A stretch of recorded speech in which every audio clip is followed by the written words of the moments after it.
Boa noite, sejam todos muito bem-vindos à nossa live Jesus Escuta o Moço Rico, com o professor Severino Celestino. Eu sou Cristiane Mascarenhas, voluntária do projeto. Estou aqui com Dulce Dulcine, que também é voluntária desse projeto, e o nosso núcleo musical Irmã Sheila.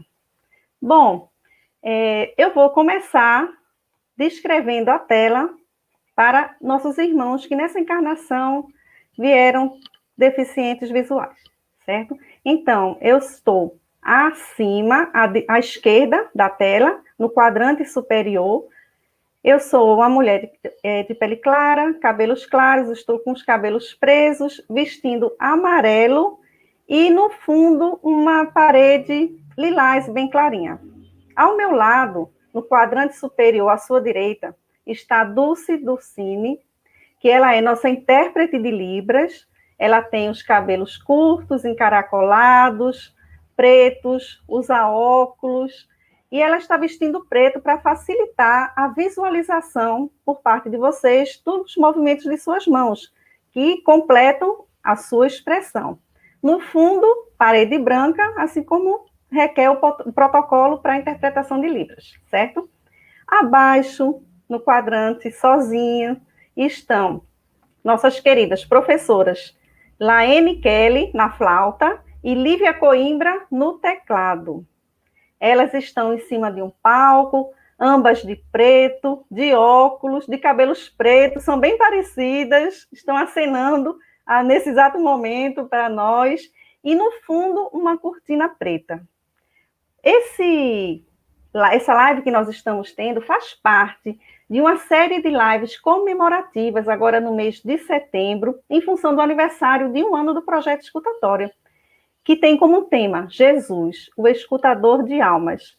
Então, nós já trouxemos aqui no decorrer do mês figuras emblemáticas transformadas pela escuta amorosa do Cristo, como Maria de Nazaré, Maria Madalena ou de Magdala, Nicodemos, o cego Bartimeu. Tivemos um webinar sobre a escuta de si mesmo. E hoje estamos fechando com o moço rico, que está em Mateus, capítulo 19, dos versículos 16 ao 22.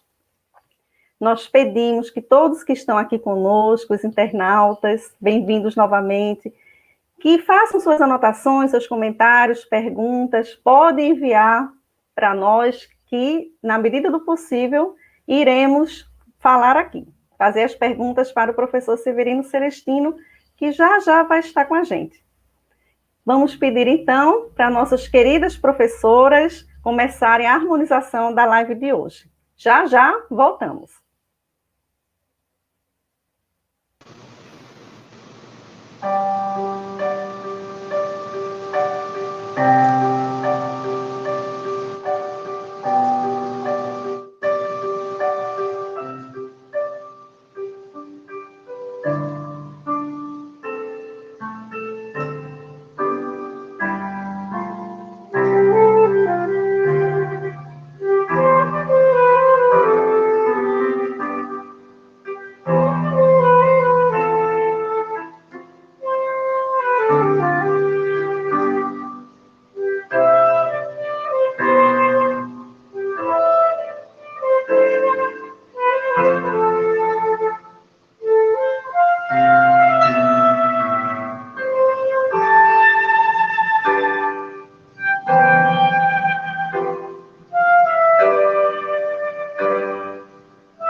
Voltamos. As meninas vão fazer mais uma música. O maestro Rafael vai fazer a orientação agora, enquanto nós resolvemos uma questão técnica no momento, para o professor Severino conseguir fazer a live conosco. Ok? Obrigada. Vamos fazer mais uma música, então.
Muito obrigada, gratidão às meninas, às professoras, e fique aí, porque no final vocês voltam para a gente fazer o fechamento, ok?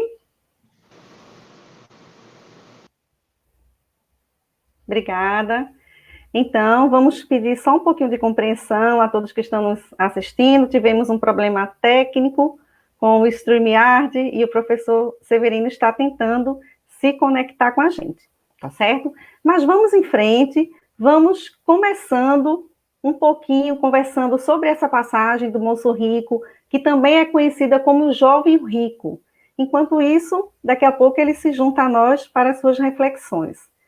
Para aquelas pessoas que não estão lembradas, né, como acontece essa parábola, eu vou colocar aqui para vocês alguns pontos dela, certo? Então, vamos lá.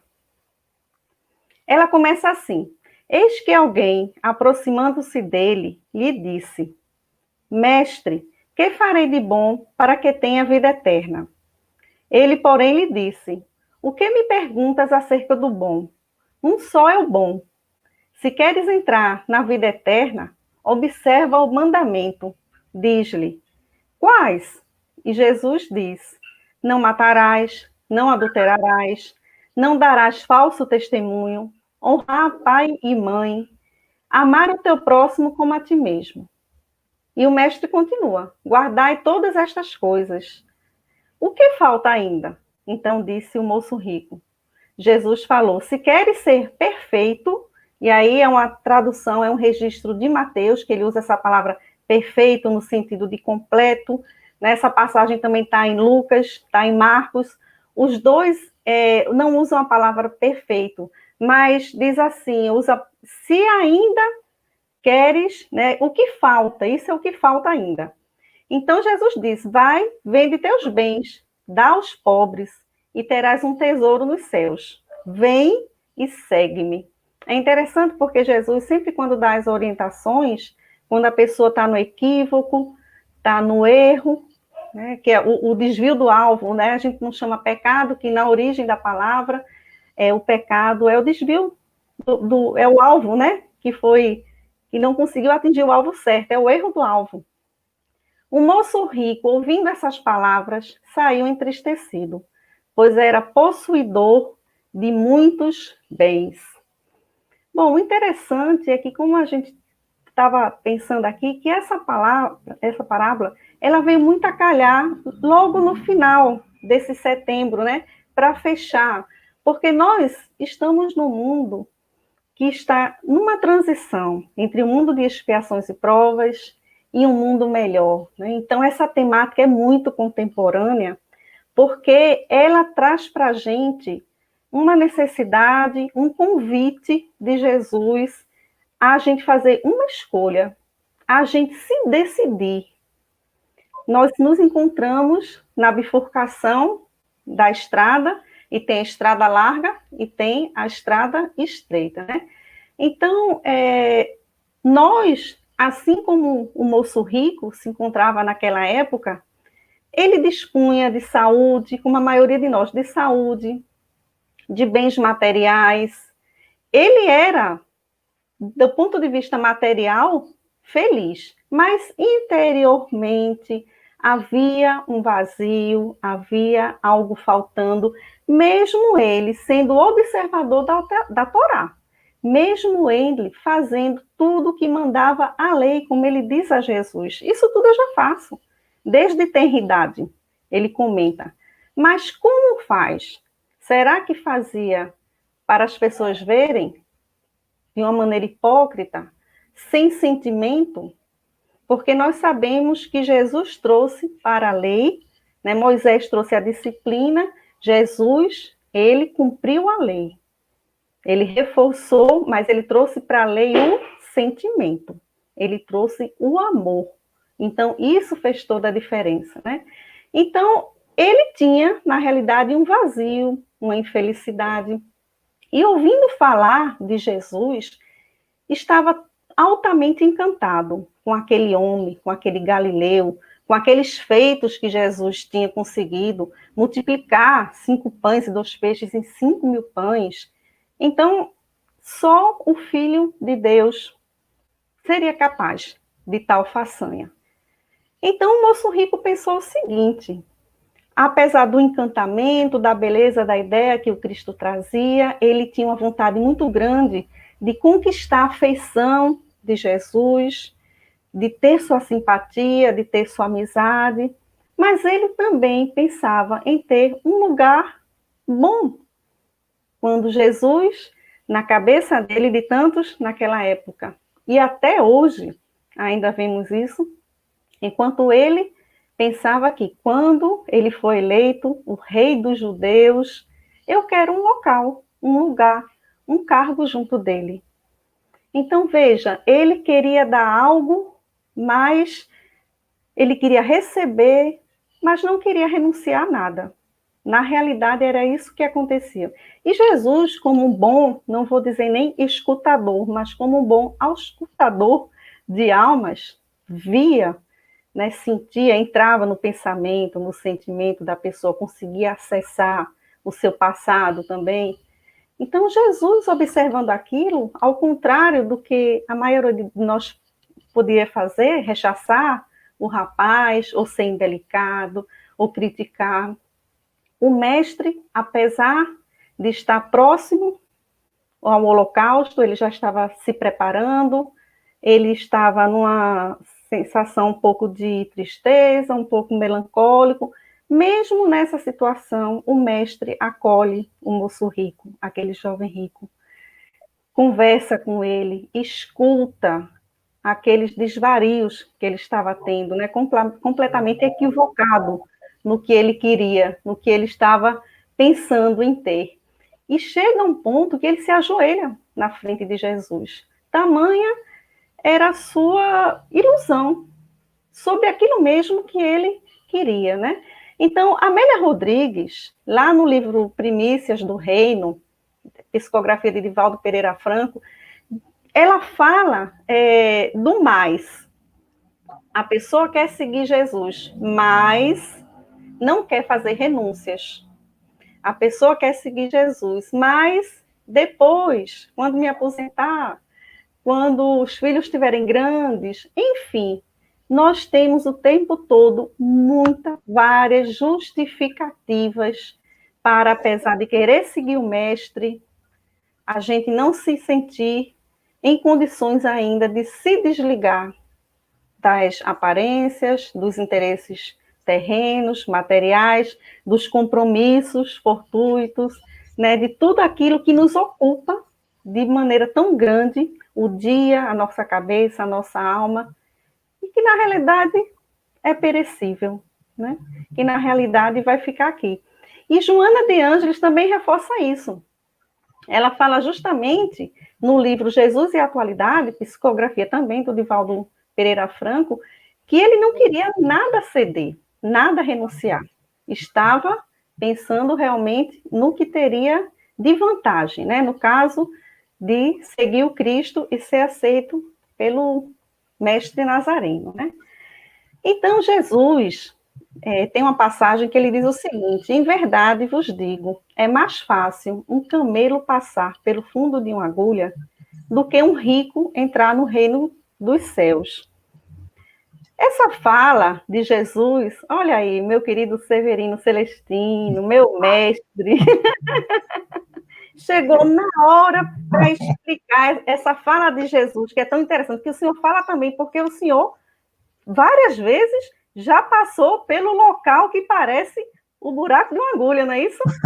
Vou deixar para o senhor falar isso, porque parece, as pessoas dizem muito isso, a prova da riqueza é muito difícil, né? É maior do que a prova da desgraça, da pobreza, porque o rico, ele tem facilidade realmente, né? Ele tem aberto assim, muitas portas dos vícios, das paixões, das tentações. Mas quando a gente vê a questão 815, que Kardec pergunta o seguinte: qual dessas duas provas é a mais perigosa para o homem? A da desgraça ou a da riqueza?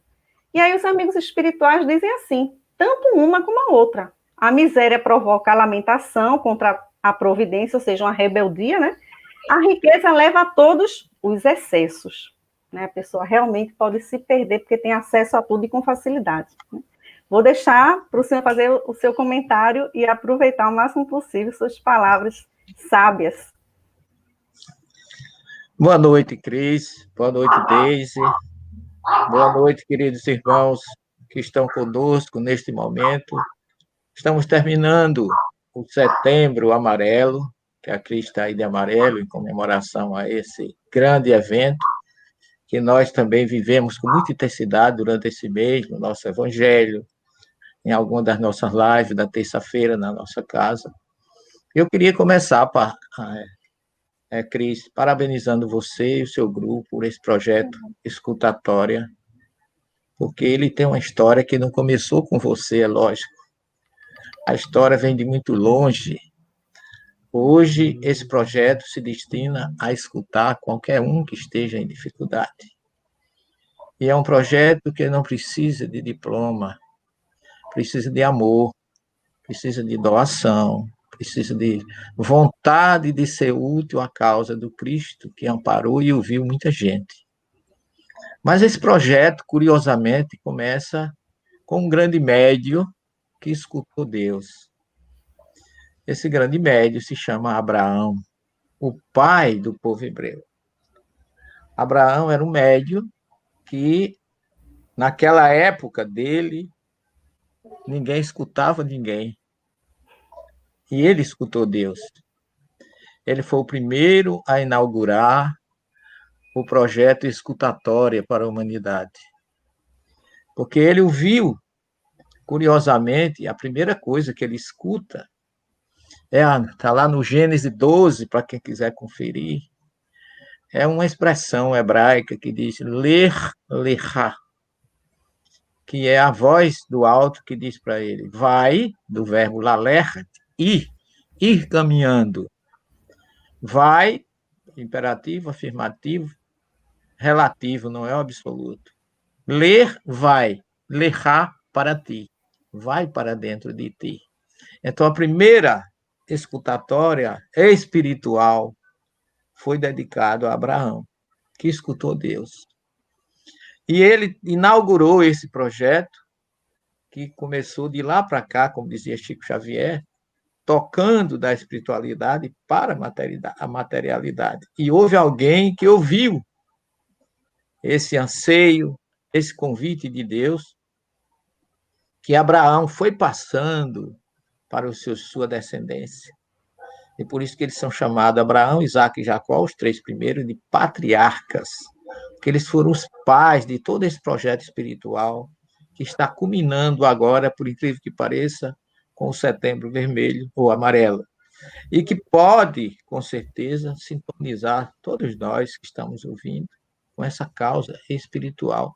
Porque assim como Abraão teve o privilégio de ser o primeiro a escutar Deus, vai para dentro de ti, é a reforma íntima.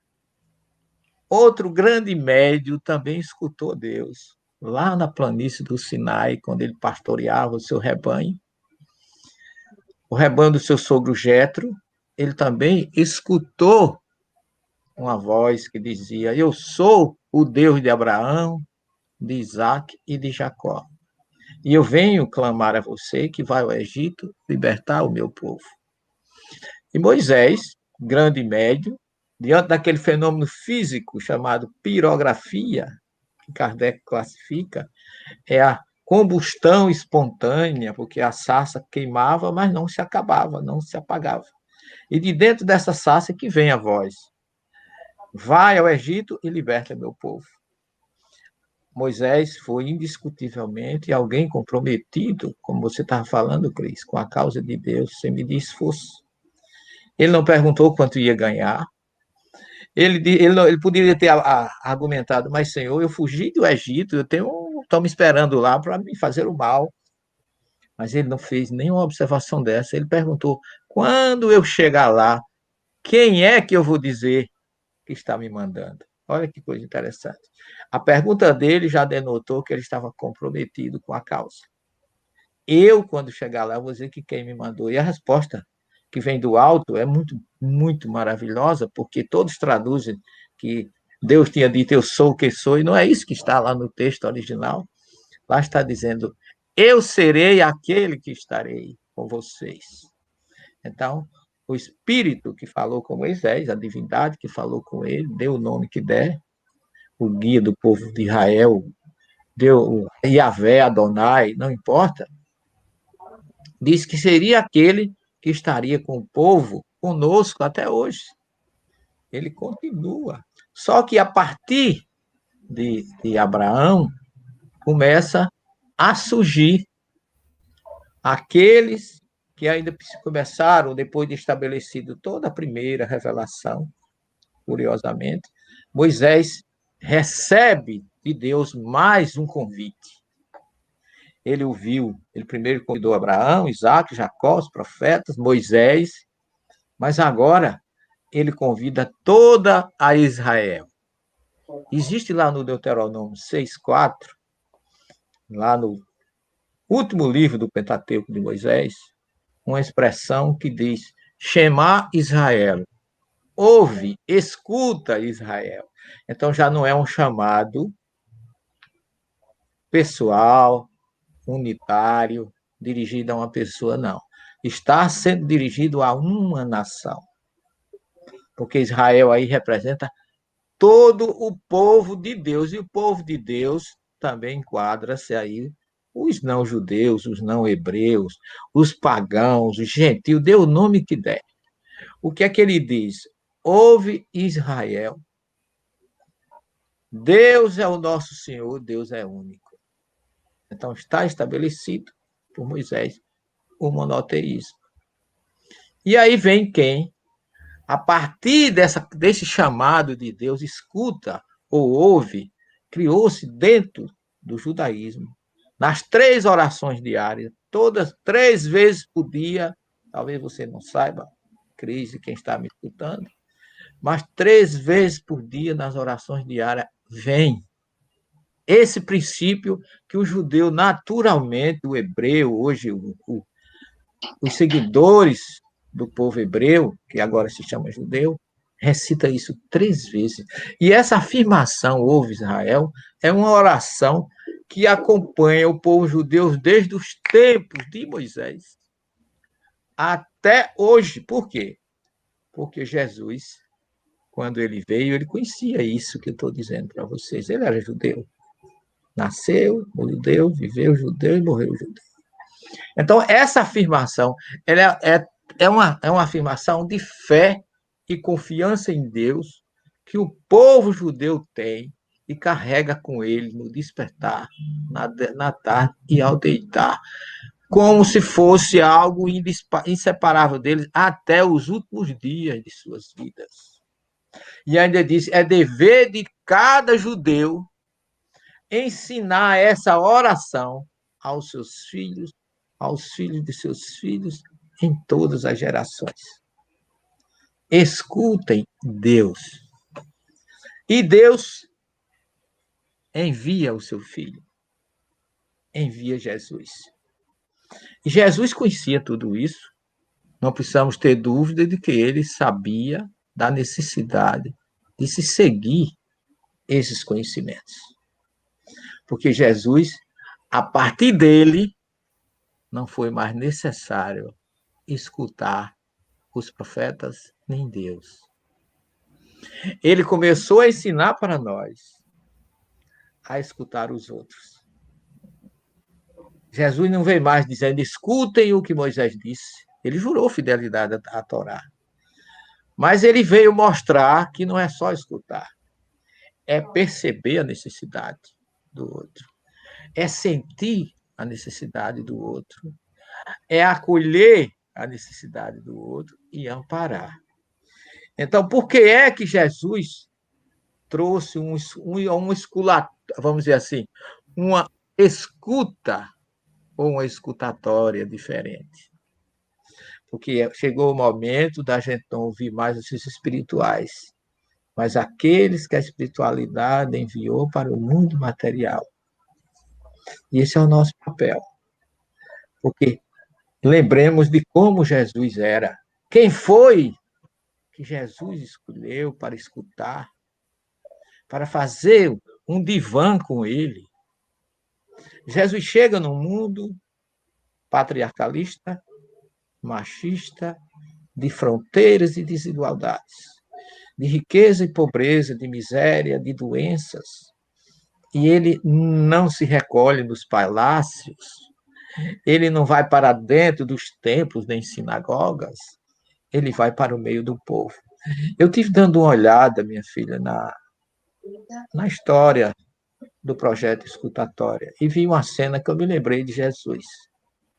Alguém sentado debaixo de uma árvore, numa cadeira, escutando alguém. Você sabe do que eu me lembrei daquela cena? Eu me lembrei da samaritana. As mulheres não eram ouvidas naquela época. Imagine uma mulher samaritana, separada, segregada pela questão ortodoxa, pela questão religiosa, pela questão política e social, desde os tempos de Salomão, 900 anos antes de Jesus. Esse problema foi levantado com a divisão dos 2 reinos, do norte e do sul. E Jesus se senta debaixo de uma árvore, não foi nem numa cadeira, como no teu projeto. Ele sentou, segundo João 4, à beira de um poço e mostrou que a gente tem que escutar os discriminados, os esquecidos, os invisíveis, os separados. Isso é um projeto que se coaduna muito com o projeto escutatório. Esse cimento, e eu vejo essa semente lançada no poço de Jacó, porque foi a primeira revelação de Jesus como Messias. Ele não foi para Jerusalém para viver no meio da alta cúpula, ele não foi procurar os sacerdotes, os levitas, os governantes, não. Ele foi para um poço, alta temperatura, a gente do Nordeste sabe o que é isso, né? Aproximadamente ao meio-dia. Eu acho que, como a gente costuma dizer aqui no Nordeste, o juízo estava derretendo já com a temperatura, né? E ele vai para a beira de um poço, anonimamente, numa região chamada Siquém, que é uma palavra que significa ombro, porque ela fica entre dois montes, o Monte Gerizim e o Monte Ebal, na Samaria. Ali está a semente da tua escutatória, da escutatória do teu grupo. Desculpa eu não começar com o Moço Rico, eu vou chegar lá, mas eu achei importantíssimo fazer esse registro histórico, espiritual, para dar muito mais suporte ao que vocês estão fazendo e dar muito mais segurança, e eu não digo importância, mas necessidade. Não é um projeto importante, é um projeto de necessidade. Porque quando a gente começa a dar importância às coisas, é porque elas não têm, ou a gente está dando a quem não tem. Mas a ouvir, escutar, é uma forma maravilhosa. A gente é feito para isso. Nós temos 2 ouvidos e só uma boca. Infelizmente, as meninas, assim, suas colegas, gostam mais de usar a boca do que os ouvidos, né? A mulher gosta muito mais de falar do que de escutar. Mas Jesus mostrou que ele começou escutando uma mulher discriminada, uma mulher que era tida como mundana naquela época, indesejada, porque nem o judeu homem fala com o samaritano homem. Ainda hoje, Cris, eu estive na Samaria conversando com aquele pessoal e me emocionei muito com a declaração de tristeza, de abandono, de discriminação que o samaritano sofre até hoje, É uma mesmo depois. comunidade pequena, né, professor? É uma comunidade de poucas pessoas, né? Hoje. No mundo todo, hoje, Cris, só tem em torno de 800 samaritanos. No mundo todo. Dividindo a comunidade que tem em Tel Aviv, essa outra que tem lá no Monte Gerizim, onde eles vivem desde o tempo que eles tentaram construir o templo de Jerusalém, junto com os judeus que voltaram da Babilônia, do cativeiro, e eles não aceitaram. E aí eles ficaram e permanecem até hoje. Eles são tristes, eles ficam procurando o samaritano. Então, você tem uma ideia, eu cheguei lá e ele me qualificou como samaritano pelo lóbulo da orelha. Ele disse que eu também sou descendente. Eu até achei interessante, todos nós somos descendentes de Deus. Eu costumo dizer, nós nos identificamos porque todo mundo tem 2 mocotó, 2 orelhas, 2 olhos, um nariz, né? Assim somos iguais na aparência física. Sim. Mas aquele sentado de Jesus, na beira de um poço, às meio-dia em ponto, para escutar uma mulher que não era prestigiada, que não era querida de ninguém, nem mesmo dos homens da Samaria, muito menos dos homens judeus, porque o próprio Mateus diz no capítulo 10 que Jesus disse que quando começasse a missão deles, não entrasse na terra dos samaritanos. Eu não sei se Jesus disse isso, eu tenho minhas dúvidas, porque ele agiu completamente diferente. Ele, enquanto ninguém queria passar na Samaria, ele saiu da Judéia, foi para Galiléia e passou no centro. Ele passou, as pessoas desviavam, iam para Belém para pegar o Vale do Jordão para ir, não passar na terra dos samaritanos, mas ele não fez nenhum desvio, ele foi exatamente para o centro, para o foco.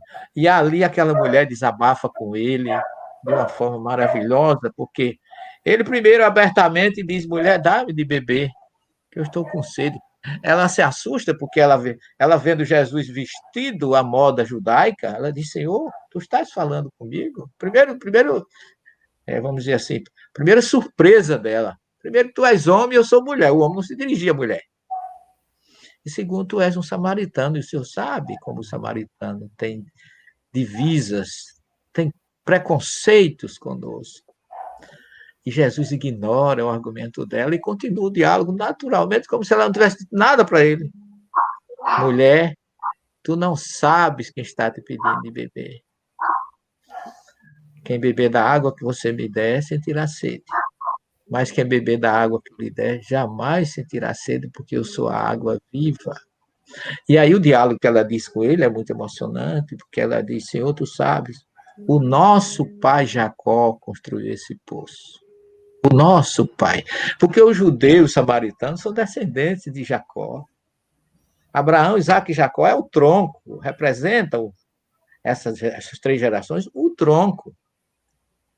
E ela considera descendente dele, porque os samaritanos, o judeu e o galileu, todos eram descendentes de Jacó. Sim. Nosso pai Jacó construiu esse povo. Ele diz assim, mulher, vai chamar o teu marido para que ele venha ter conosco. Senhor, eu não tenho marido. É para que a sinceridade dessa mulher lhe respondesse bem, porque não, já tivesse 5 e não tem agora nenhum. Então, esse diálogo tem amor, tem ausência de preconceito. Jesus estava escutando o invisível, uma discriminada, uma alienada da sociedade, com todo carinho e com todo amor. E ela, quando se sentiu estimulada, dedicou o ouvido de Jesus para ouvir as suas lamúrias. Não é? Tu sabes como nós somos, como temos sofrido. Nosso povo adora a Deus aqui no Monte Gerizim, porque não pode ir a Jerusalém. E Jesus, além de compreender a dor dela, além de compreender o sacrifício, ele orientou. Esse também é o papel da escutatória. Ouvir até a pessoa, vamos dizer assim, se esvaziar das suas necessidades. Ouvir. Emprestar ouvido é um ato de amor. E Jesus emprestou o ouvido dele para as dores, as aflições que aquela mulher estava desabafando essa expressão com ele. As mulheres chegará o tempo que Deus não vai ser adorado aqui no Monte Gerizim, nem em Jerusalém, mas será adorado em espírito e verdade. Olha que belíssima colheita, que belíssima revelação sai de um diálogo tão simples, tão estranho para muita gente, mas de um significado universal, amoroso, fraterno, que é exatamente, minha querida Cris, o que nós estamos precisando. Nesse mundo de turbulência, de ausência de tudo. É ver uma pessoa sentada debaixo de uma árvore e esperar outra para conversar com ele numa cadeira, é um gesto samaritano. É um gesto de quebrar preconceitos, barreiras, fronteiras, e dizer que o amor cobre a multidão dos erros. Então, eu queria citar esse fato, porque você sabe que Jesus era um judeu que não tinha absolutamente nenhum preconceito, mostrou como fazer, e por isso que ele teve a autoridade de dizer, amai-vos uns aos outros como eu vos amei. Meu mandamento é esse, porque é a única coisa que Jesus ordenou, porque ele não pedia absolutamente nem ele disse que não veio para ser servido, ele veio para servir. Então, na sua humildade, ele não impunha absolutamente nada, mas quando ele está terminando a sua obra, ele teve autoridade para dizer, como Levítico 19:18 diz, amar a Deus sobre todas as coisas e ao próximo como a si mesmo. E ele disse, eu deixo para vocês uma ordem nova, porque a palavra mitzvah, mandamento, é ordem. O Êxodo 20, os 10 mandamentos, são todos de ordens severas do alto. É o imperativo absoluto. Não, não e acabou. Não matarás, não furtarás. Jesus não usa essa ordem, mas é uma ordem suave, porque ele faz um mandamento com um pedido. Ele consegue contrabalançar o amor e a misericórdia, ficar suave diante de uma ordem. Ele não disse vá, ele disse amai-vos uns aos outros. Olha que coisa interessante. Uma ordem para pedir a alguém que ama não é uma ordem, é um pedido. Não é? Eu deixo esse pedido, essa ordem nova para vocês, que na verdade não é uma ordem, é um pedido de amor. Amai-vos uns aos outros, como eu vos amei. Mas Mateus 19, 16 a 20, corroborando com esse carinho e esse amor de Jesus, ele nos traz a história do famoso moço rico, né? Que ele tinha tudo, não lhe faltava nada. Mateus não fala de onde a riqueza dele veio, não é? Mateus não fala. Simplesmente diz que ele era rico. Ninguém sabe se ele herdou a riqueza, se ele conquistou com honestidade, se ele enrolou alguém, né? No começo da história, exatamente, o quadro que ele coloca é um quadro seco. Eis que alguém, não dá nem nome. Isso. Ele usa uma expressão, vamos dizer assim, de sujeito indeterminado. Não é? O evangelista Marcos diz que eis que chega o chefe. Só Marcos diz isso. Mas Pode Mateus ser, e Lucas não. mas a palavra chefe aí pode ser colocada, porque aquele que era rico tinha poder. Isso é. Aí podia se chamar de poderoso por causa do que o dinheiro traz poder. Você sabe disso. Acho que Marcos, que é o primeiro, eu respeito muito mais. Eu gosto de Mateus, porque Mateus vê Jesus como homem, judeu, né? Porque ele comungava, é tanto que ele colocou palavras na boca de Jesus, como essa, de dizer que não vá à terra dos samaritanos. Isso aí eu tenho certeza que foi Mateus que assumiu a sua responsabilidade. Como a gente sabe que existe, às vezes, entre religiões diferentes, alguém com autoridade e direito de condenar o outro, ou achar que ele não merece consideração. O Né? Mateus, ele falava para a comunidade de judeus, né? Então a preocupação dele o tempo todo era de provar o reinado de Jesus, né? Provar que Era Jesus filho era de o Davi, Messias. né? Aí vinha com aquelas expressões do Antigo Testamento, né? Para balizar, Exatamente. né? É o Então, evangelho que tem mais às vezes ele citações. se empolgava, né? Tem mais citações do Antigo Testamento. Uhum. É Mateus. Porque ele escreveu para o judeu. Ali é como se diz: é um judeu, Mateus, contando a história do outro judeu, Jesus, para um povo Para o judeu, judeu. que eram os conterrâneos, né? Então, é um evangelho mais judaico, mais messiânico, mais histórico, né? Porque os estudiosos não religiosos, os teólogos, chamam de Jesus histórico. Né? Eu não, chamo Jesus Messias, porque o Messias já denota que era um ungido de Deus, um homem, que a ideia é essa, como diziam os profetas. Né? E aí ele pergunta a Jesus o que eu devo fazer para ganhar a vida eterna. Parece aquela pergunta também do doutor da lei, que apareceu para tentar Jesus lá em Lucas, né, que a gente conhece, da parábola do né? E ele chamou Jesus de bom mestre. Ele classificou e Jesus perguntou: por que me chamas de bom? Bom, há somente um que é bom, que é meu Pai que está nos céus. Então é uma forma de Jesus dizer que ele não é Deus. Muita gente ainda tem esse conceito, respeitamos como espíritas, mas sabemos que Jesus nunca se qualificou como Deus, em nenhum momento. Até quando chamaram de bom, ele disse que não era bom, não é? Isso.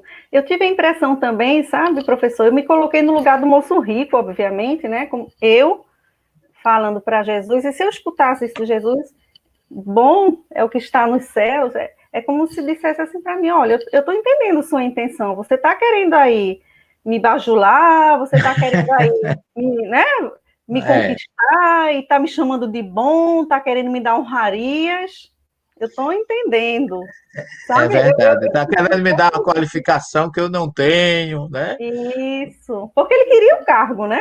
Ele estava encantado Exatamente. com Jesus, mas ele queria o cargo. Exatamente. Aí Jesus diz: se você quer entrar na vida eterna, guarda os mandamentos. Agora, eu gosto dessa resposta de Jesus, Cris, porque ela puxa outras raízes importantes para a gente.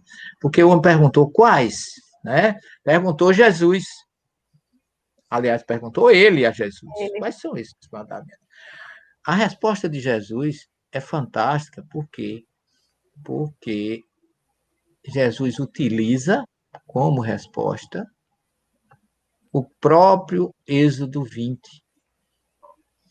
É curioso quando muitos espíritas ainda dizem, estou falando com você também como pessoa que é do NEP, Sim. Como os espíritos ainda acham que a primeira revelação não tem valor, que se esquecem, tá certo? Que Jesus jurou fidelidade à Torá, em Mateus 5, 17, 18, 19, que Kardec começou o Evangelho segundo o Espiritismo, no primeiro capítulo, não vim destruir a lei, que o Espírito da Verdade manda ler o Eclesiásticos e o Salmo, tudo obra da primeira revelação, e que no primeiro capítulo o Espírito Israelita diz que Moisés iniciou a obra, Jesus continuou e o Espiritismo arrematará. E Jesus utiliza, quando ele pergunta quais são os mandamentos, o que é que ele usa? O Êxodo 20. Ele não disse, vai viver o meu evangelho. Ele não diz isso. Ele diz, não matarás, não adulterarás, Jesus não. citava o Antigo Testamento o tempo todo. Exatamente. Então, essa resposta de Jesus denota que se nós tivéssemos cumprido a primeira revelação como ela é, não precisaríamos dele ter voltado para vir trazer a segunda, e muito menos nós que estamos na terceira, aos 45 do segundo tempo, né? Pedindo misericórdia e prorrogação para ver se a gente ainda faz mais alguma coisa. Então, ele usou, honra teu pai e tua mãe, e ama o teu próximo como a ti mesmo. Jesus utilizou o Levítico 19 e o Deuteronômio 6,4. O mesmo Shema Israel, que eu comecei falando, ouve Israel, continua na sequência com isso, amar a Deus de todo o teu coração, de toda a tua alma, de todo o teu próximo. Olha aí. Por quê? Se você escutar Deus, você vai amar o outro, você vai escutar o outro.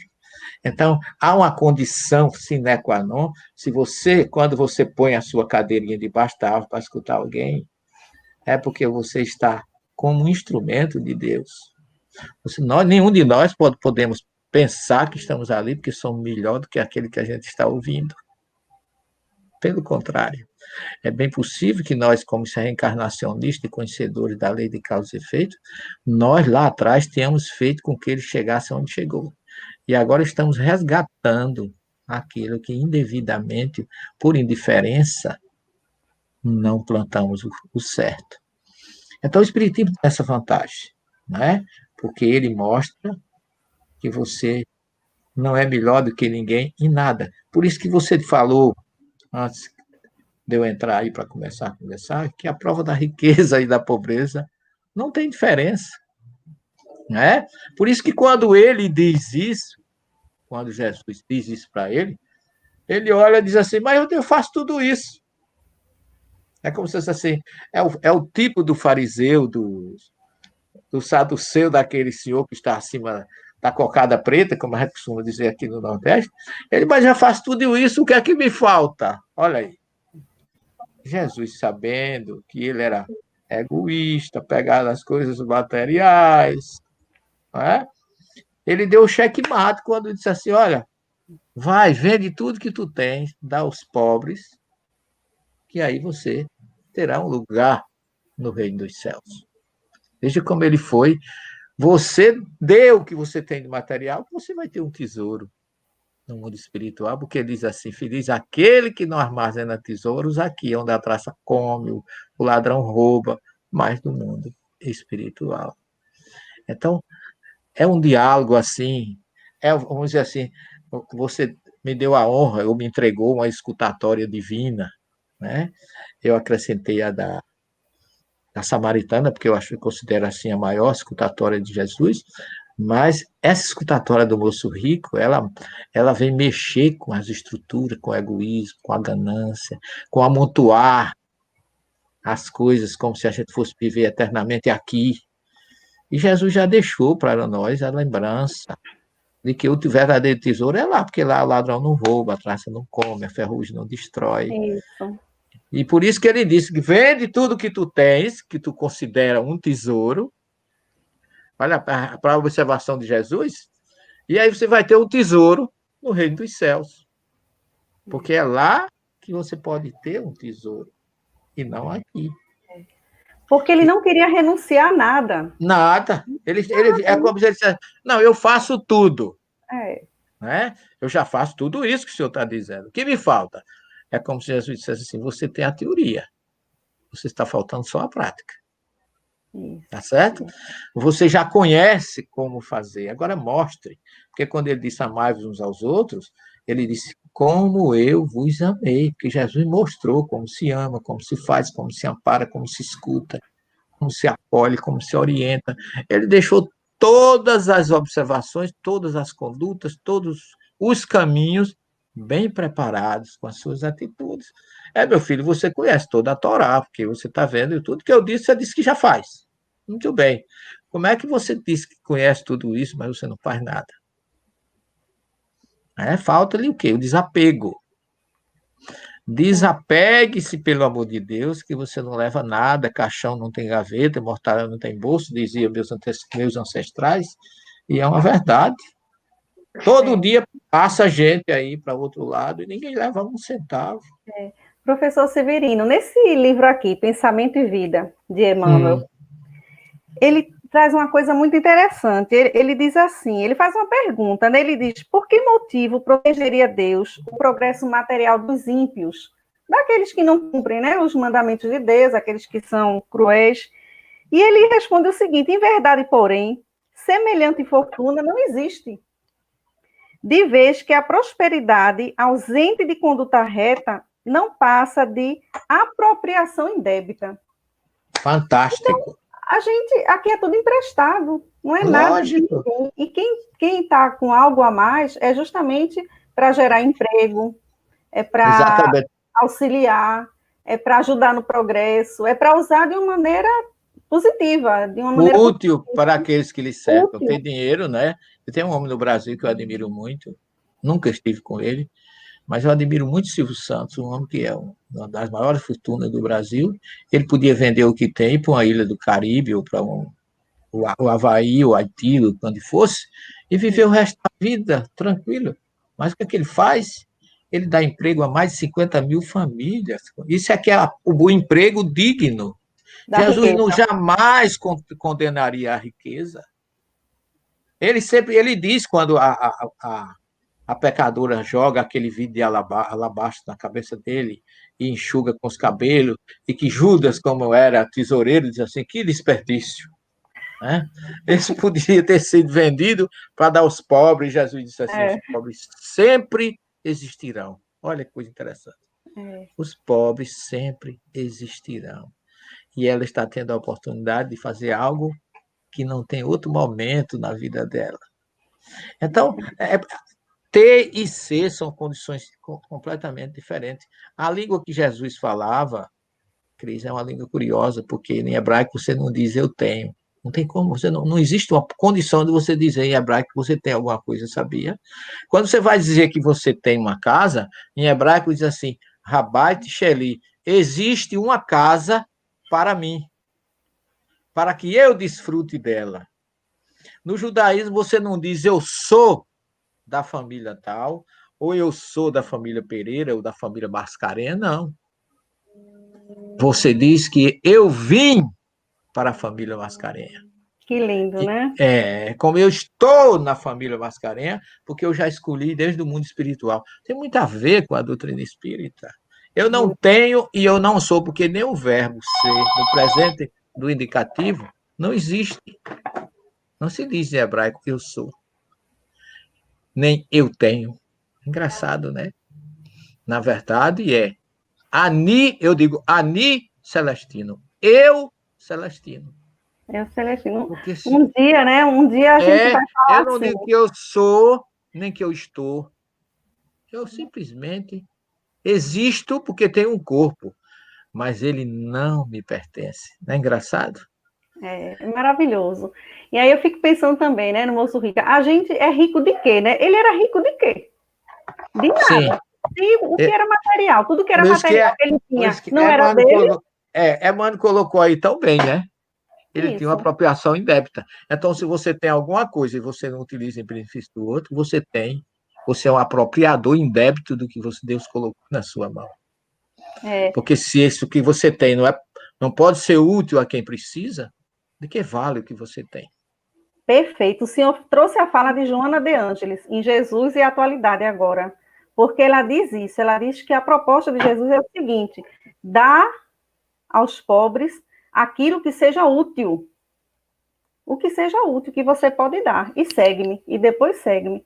Então, às vezes a gente quer dar o que o outro nem precisa, porque a gente acha que é importante, pelo ponto de vista nosso, né? Não, Você sabe o que a pessoa está precisando? Será que a pessoa está precisando de um saco de feijão ou está precisando de um olhar, né? De um bom dia? A gente dá uma moedinha ali no carro, não olha nem para o flanelinha, a gente né? compra ao cotado de mandar ele embora, a gente compra a ausência dele. Para se livrar. É, Então, o que é que a gente está dando ali? A gente não está dando nada, porque se o material não é da gente, não é a gente que está dando, não está fornecendo, então a gente só entregando algum material, a gente não está dando absolutamente nada para o outro, né? Não está dando o que ele precisa e não. não é nosso. Eu não posso dar o que não é meu.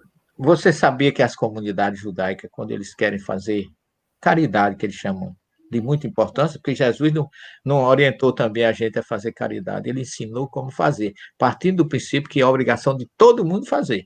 Agora, quando for fazer, faça com a direita que a esquerda não veja. É só É isso que ele orienta. Sedacá, né? Sedacá, É, que, né, a raiz da exatamente, justiça, né? Eu aprendo com o exatamente. Senhor. Eu É, aprendo com o exatamente. É a Senhor, eu sei. justiça, a igualdade. É do CEDACA, parabéns.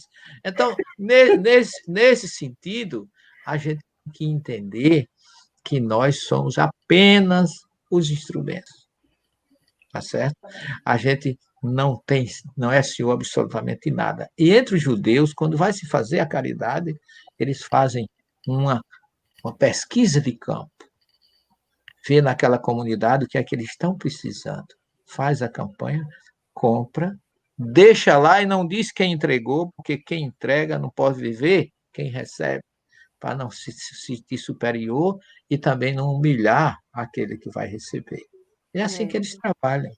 E a gente tem a mania, aí agora deixa eu só fazer só uma comparação ocidental, a gente tem mania de dizer assim, vamos fazer uma campanha para... Eu não sou contra a sopa, o munguzá, eu tenho na minha obras sociais, na Uhum. nossa casa, tem que ter, porque Sim, sem a parte prática, Jesus fala muito bem isso, sim. não existe... Tem que atender o corpo também, Mas a a gente tem que urgência. saber, como você disse, a necessidade do outro. Aí eu chego para você e digo assim: olha, Cris, eu fiz uma sopa hoje que está uma maravilha. Para mim, você detesta sopa. Eu não fui procurar saber se você gostava ou não de sopa, não é? Então, às vezes, você vai levar um munguzá, como a gente faz muito, e a pessoa é diabética, não pode comer açúcar. E aí, como é que fica? Então, é preciso que haja o cuidado, como diz Emmanuel, que a gente faça a caridade sob orientação racional e a necessidade de quem vai receber. Porque aí você não está dando, você está impondo. E dê o melhor que você tem. Eu costumo dizer nas nossas campanhas: olha, não dê coisa que não presta para o pobre, porque você não está ajudando, você está punindo o pobre. Isso Sim. não é ajuda, é punição, é Humilhando. humilhação, É, é humilhação. Então, é. são essas coisas que a gente não pode deixar de ouvir o outro primeiro, daí a importância da escutatória, para saber qualificar, quantificar a necessidade dele. E Jesus ouviu muita gente, Jesus ouviu Zaqueu, Jesus ouviu o cego de Jericó, Jesus ouviu, olha, por onde o centurião, por onde ele passou, ele escutou indistintamente todas as pessoas. Né? Afetuosamente, sem julgamento, sem crítica. Por isso Não, que não, como é o guia, né? O guia modelo. modelo da humanidade. É, exato. Exatamente por isso.